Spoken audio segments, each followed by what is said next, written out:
हम देखते हैं कि जैसा कि आपने अभी प्रीवियस स्लाइड्स में देखा कि मेटल्स और नॉन मेटल्स को हमने क्लासिफाई किया on the basis of their physical properties, पर फिजिकल प्रॉपर्टीज एक ऐसा एलोन करेक्टरिस्टिक नहीं हो सकता जिसके बेस पर हम मेटल्स और नॉन मेटल्स को कैटेगराइज करें, क्योंकि फिजिकल प्रॉपर्टीज में बहुत सारे एक्सेप्शंस होते हैं। तो हमें इनको प्रॉपर्ली क्लासिफाई करने के लिए क्या स्टडी करनी पड़ेगी, हमारे मेटल्स और नॉन मेटल्स की chemical properties. Further chemical properties का स्टडी करने का एम हमारा ये है कि हम डिफरेंट काइंड्स के मेटल्स जैसे कि एल्यूमिनियम, जिंक, कॉपर, आयरन, इन सब की रिएक्टिविटी को चेक करके उनकी एक सीरीज बनाए, जिससे हमें पता चल जाए कि कौन सा मेटल ज्यादा रिएक्टिव है और कौन सा कम रिएक्टिव है। तो हम अब केमिकल प्रॉपर्टीज की स्टडी करेंगे हमारे मेटल्स एंड नॉन मेटल्स की, जिससे हम इजिली क्लासिफाई कर पाएंगे मेटल्स में एंड नॉन मेटल्स में, और एक रिएक्टिविटी सीरीज बनाएंगे डिफरेंट मेटल्स की। सबसे पहले क्या करेंगे, हम यहाँ पर 4 टाइप्स की रिएक्शंस की स्टडी करेंगे। सबसे पहली हमारी रिएक्शन होंगी मेटल्स की ऑक्सीजन के साथ, उसके बाद हम करेंगे मेटल्स की रिएक्शन वाटर के साथ, एंड देन हम देखेंगे मेटल्स हमारे एसिड के साथ में कैसे रिएक्ट करते हैं, और लास्ट में हम देखेंगे कि मेटल दूसरे मेटल सॉल्ट सॉल्यूशंस के साथ में कैसे रिएक्ट करते हैं, और इसके बेसिस पे हम डिफरेंट काइंड के मेटल्स की रिएक्टिविटी को भी चेक करेंगे।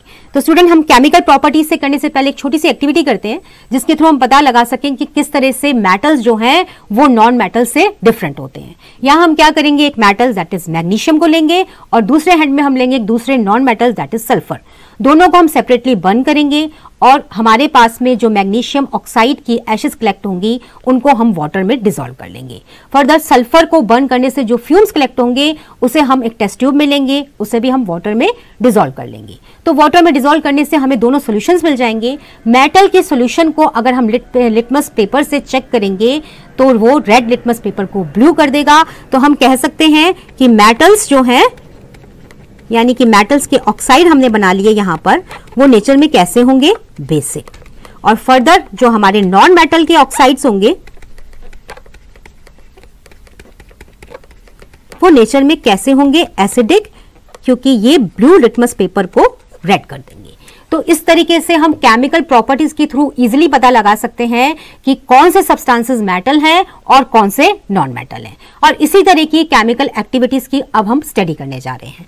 तो सबसे फर्स्ट रिएक्शन जो हमारी मेटल्स की होगी वो होगी reaction of metals with oxygen, यानी कि हमारे मेटल्स जो हैं वो एयर के प्रेजेंस में बर्न होने पर किस तरीके से रिएक्शन को शो करते हैं। यहां पर केमिकल जितनी भी प्रॉपर्टीज हैं उनकी स्टडी करने से पहले हम क्या करेंगे, कुछ मेटल्स के सैंपल कलेक्ट कर लेंगे। फॉर एग्जांपल के लिए aluminium, copper, zinc, iron, sodium, इन सभी, या फिर कैल्शियम, इन सभी जितने भी मेटल्स हैं इनके कुछ सैंपल को कलेक्ट करते हैं और इनके थ्रू हम करेंगे डिफरेंट हमारी केमिकल प्रॉपर्टीज की स्टडी। तो सबसे पहले हमारी रिएक्शन है कि क्या होता है जब मेटल को ऑक्सीजन की प्रेजेंस में बर्न किया जाता है। जब भी मेटल ऑक्सीजन की रिएक्शन, ऑक्सीजन की प्रेजेंस के अंदर बर्न होते हैं तो बनते हैं मेटालिक ऑक्साइड्स, जैसा कि हमने हमारे फर्स्ट चैप्टर में देखा था। फॉर एग्जाम्पल के लिए अगर मैग्नीशियम को मैं ऑक्सीजन की प्रेजेंस में बर्न करूंगी तो बनेगा मैग्नीशियम ऑक्साइड। यहां हम क्या करेंगे, जितने भी हमने डिफरेंट सैंपल्स लिए हैं, फॉर एग्जाम्पल के लिए aluminium, calcium, sodium, iron, zinc and copper, इन सबको हम क्या करेंगे, बर्न करेंगे with the help of burner और एक टोंग। मेटल का कोई भी सैंपल लेंगे और उसे स्प्लिट लैंप पे जब बर्न करेंगे उसके बाद उनके जो भी ऑक्साइड प्रोड्यूस होंगे उनके कलर चेक करेंगे, देखेंगे कि रिएक्शन जो है वो कितनी विग्रस है। तो आइए देखें कि किस तरीके से ये रिएक्शन होती है। सबसे पहले sodium and potassium. Sodium and potassium जो हैं इनको अगर आप लैब में देखेंगे तो इनको हम स्टोर करते हैं केरोसिन ऑयल में, क्योंकि सोडियम और पोटेशियम ऐसे दो बहुत ही ज्यादा हाईली रिएक्टिव मेटल्स हैं जो कि रूम टेम्परेचर पर खुद ही बर्न हो जाते हैं और फायर को कैच कर लेते हैं। रिएक्शन बहुत ही एक्सोथर्मिक होती है, हीट जो प्रोड्यूस होती है उससे सोडियम क्या करता है, फायर को कैच कर लेता है। तो सोडियम और पोटेशियम जो कि हाईली रिएक्टिव हैं वो क्या करेंगे, ऑक्सीजन के साथ विग्रसली रिएक्ट करेंगे एट रूम टेम्परेचर पर और फायर को कैच कर लेंगे। यहां हम रिएक्शन लिखते हैं। सोडियम जो है दैट इज Na, ऑक्सीजन के साथ रिएक्ट करके बनाएगा सोडियम ऑक्साइड, क्योंकि मेटल की एक कॉमन रिएक्शन है ऑक्सीजन के साथ, दैट इज ऑक्सीजन के प्रेजेंस में बर्न होकर मेटल क्या बनाते हैं, मेटालिक ऑक्साइड। तो सोडियम जब ऑक्सीजन के साथ बर्न करेगा तो बनाएगा sodium oxide plus heat, reaction होगी एक्सोथर्मिक, और इस केस में जो हीट प्रोड्यूस होगी उसकी वजह से सोडियम फायर को कैच कर लेगा। सिमिलरली अगर हम पोटेशियम की बात करें तो पोटेशियम ऑक्सीजन के साथ में रिएक्शन करके बनाएगा पोटेशियम ऑक्साइड। अगेन रिएक्शन कैसी होगी? एक्सोथर्मिक। दोनों रिएक्शन एक्सोथर्मिक होंगी एंड विग्रस होंगी, जिसमें हमारे मेटल्स जो हैं वो फायर को कैच कर लेंगे। यही कारण है कि हम रूम टेम्परेचर पर ये दोनों reactive metals that is sodium और पोटेशियम को स्टोर नहीं कर पाते। इनको स्टोर करने के लिए हम यूज करते हैं केरोसिन ऑयल। फर्दर हम चेक करते हैं reaction of aluminium, magnesium and zinc with oxygen. Magnesium oxygen के साथ में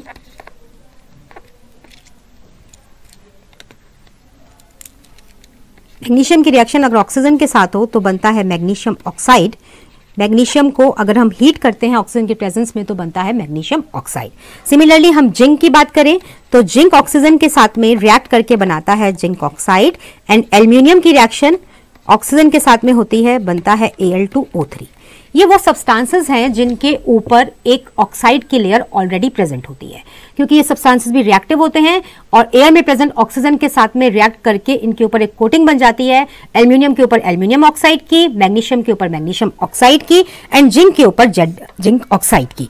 तो इस और ये जो लेयर है ये फर्दर ऑक्सीडेशन को प्रिवेंट करती है। तो जब भी इनका हमें ऑक्सीडेशन कराना होता है, यानी कि ऑक्सीजन की प्रेजेंस में इनकी बर्निंग करानी होती है, तो इन सारे मेटल्स को हम रब करते हैं सैंड पेपर से और उसके बाद इनकी रिएक्शन कराई जाती है, जिससे कि इनके ऊपर प्रेजेंट ऑक्साइड की लेयर को हम रिमूव कर सके।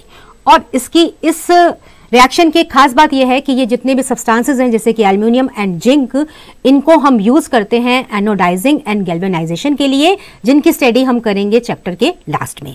अभी हम देखते हैं और सब्सटेंसेस जैसे कि आयरन और कॉपर, वो किस तरीके से रिएक्ट करेंगे हमारी ऑक्सीजन के साथ में। आयरन जो है, अगर आयरन की रॉड को लेकर मैं ऑक्सीजन की प्रेजेंस में बर्न करूं तो काफी हाई टेम्परेचर पे भी उसे बर्न नहीं कर पाती, क्योंकि आयरन जो है वो बहुत ही कम रिएक्टिव एलिमेंट है। लेकिन आयरन की जो फिलिंग्स होती हैं, इनको अगर हम फ्लेम के ऊपर स्प्रिंकल कर दें तो वो बर्न होके प्रोड्यूस करते हैं फेरिक ऑक्साइड। रिएक्शन होती है Fe प्लस O2 रिएक्ट करके बनाएगा Fe2O3,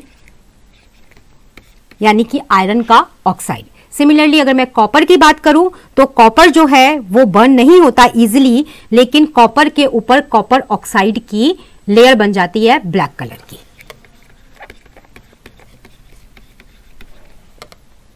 ब्लैक कलर की एक कोटिंग हो जाती है।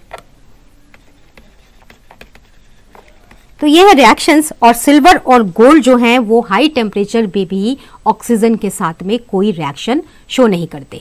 तो इस रिएक्शन के थ्रू हम पता लगा सकते हैं स्टूडेंट्स कि हमारे जो सोडियम और पोटेशियम जो हैं वो हाईली रिएक्टिव मेटल हैं। मैग्नीशियम उनसे कम रिएक्टिव है, ऑक्सीजन के साथ में रिएक्शन शो करता है। फर्दर और एलिमेंट्स की रिएक्टिविटी का पता लगाने के लिए ऑक्सीजन के साथ रिएक्शन सफिशिएंट नहीं है, हमें इनकी दूसरे एलिमेंट के साथ में रिएक्शन करा के देखना पड़ेगा कि कौन सा एलिमेंट जो है वो ज्यादा रिएक्टिव है। लेकिन इससे पहले हम स्टडी करेंगे जो हमारे ऑक्साइड बने हैं इस रिएक्शन में, उनकी प्रॉपर्टीज की। स्टूडेंट, जैसा कि हमने आपको पहले अभी फर्स्ट एक्टिविटी में बताया कि हमारे जो मेटेलिक ऑक्साइड होते हैं वो नेचर में कैसे होते हैं, बेसिक होते हैं, क्योंकि ये क्या करते हैं, रेड लिटमस पेपर को कन्वर्ट कर देते हैं ब्लू में।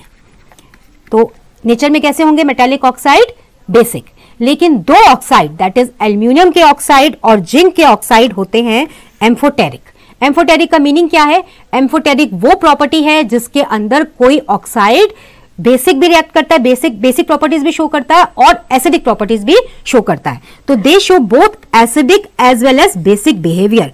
वो ऑक्साइड जो कि एसिडिक और बेसिक बिहेवियर को शो करेंगे उन्हें हम कहते हैं एम्फोटेरिक ऑक्साइड, और इनके एग्जाम्पल हो गए aluminium oxide and zinc oxide.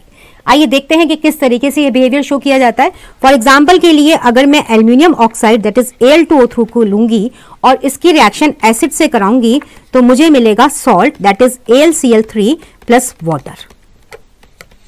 तो हम कह सकते हैं कि मेरा जो एल्यूमिनियम ऑक्साइड कैसा है नेचर में, बेसिक है, क्योंकि यहां पर ये एसिड से रिएक्ट करके बनाता है सॉल्ट एंड वाटर। फर्दर अगर मैं सिमिलरली एल्यूमिनियम ऑक्साइड की रिएक्शन किसी बेस जैसे NaOH के साथ कराती हूं तो मुझे मिलता है salt plus water, this is sodium aluminate. और इस केस में जो मुझे ऑक्साइड मिला ये नेचर में होगा एसिडिक। तो हम कह सकते हैं क्योंकि हमारा एल्यूमिनियम का ऑक्साइड एसिड से भी रिएक्शन शो कर रहा है और बेस से भी रिएक्शन शो कर रहा है, तो ये एसिडिक भी है एंड बेसिक भी है, और इस टाइप के ऑक्साइड्स को हम कहते हैं एम्फोटेरिक। और जो ऑक्साइड्स हमारे सोडियम और पोटेशियम से प्रोड्यूस हुए थे ये वाटर के अंदर डिसॉल्व होकर बनाते हैं एल्कली, यानी कि sodium oxide that is Na2O plus water react करके एल्कली बनाएंगे that is NaOH, and similarly potassium oxide that is K2O water के साथ में रिएक्ट करके एल्कली बनाएगा दैट इज KOH। तो ये है हमारे उन ऑक्साइड की प्रॉपर्टीज जिनको हमने प्रोड्यूस किया मेटल की रिएक्शन ऑक्सीजन के साथ करवाकर।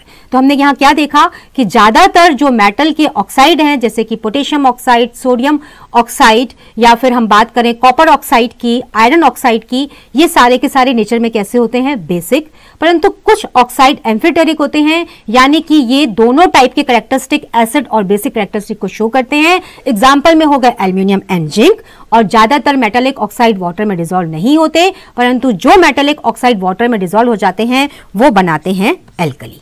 तो ये थी रिएक्शन, हमारी केमिकल रिएक्शन ऑक्सीजन के साथ मेटल्स की, जिससे हमें पता लगा कि हमारे जो एलिमेंट्स हैं दैट इज मेटल्स सोडियम और पोटेशियम वो हाईली रिएक्टिव हैं। मैग्नीशियम भी एक रिएक्टिव एलिमेंट है, फर्दर कॉपर मैग्नीशियम से कम रिएक्टिव है, परंतु इससे हम कंप्लीट सीरीज सभी एलिमेंट्स की नहीं बना सकते। Now subscribe to Bright Duty course at ₹1 per day only. Download Bright Duty app from Play Store and get the online courses prepared by competent and experienced teachers for different education boards of classes 6 to 10. Bright Duty courses are available for the subjects of Math, Science, Social Science, English and Hindi in English and Hindi medium. Bright Duty follows 3-step approach, that is learning, assessment and exam preparation. In learning, topic-wise video lectures with explanation of concepts and discussion of textbook examples and questions are available with the solutions. In assessment, topic-wise online MCQ test, practice assignments and chapter-wise question bank are available with the solutions. In exam preparation, previous year's question papers, sample papers and model test papers are available with the solutions. Sign up today on Bright Tutor and avail your courses at affordable prices.